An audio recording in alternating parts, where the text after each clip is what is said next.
Kind of like integrity, which I spoke on in another video. Critical thinking is another term that gets tossed around a lot. People talk about critical thinking. They have to do critical thinking. But once again, most people don't really dig down deep to understand what's at the heart of critical thinking. And the biggest obstacle to critical thinking, so one is you really, it's being objective, being truly objective. And most of us can't be truly objective because we have so many biases.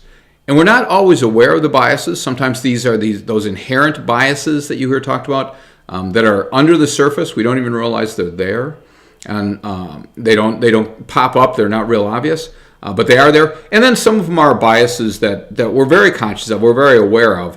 And those we may be able to set aside and not really worry about. But it's the inherent ones that can then get in the way. But in any case, being able to think critically requires that we recognize, acknowledge, and account for our biases. And that is a real struggle because most of the time, our ego gets in the way. And our ego gets in the way because we like to be right.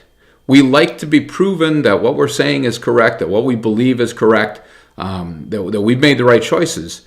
And when we think critically, we may find that, in fact, we were wrong. In fact, we may be 180 degrees wrong on something. And then how do we come to terms with that? So to think critically, though, that's what that requires. And part of that then is embracing failure, embracing being wrong, being open-minded, being flexible. Terms that sometimes people criticize, say, you shouldn't compromise. We shouldn't compromise on your core values. But many of the things that we talk about as core values aren't really values, they're beliefs. And that's where we have to recognize those, acknowledge them, account for them in order to think critically.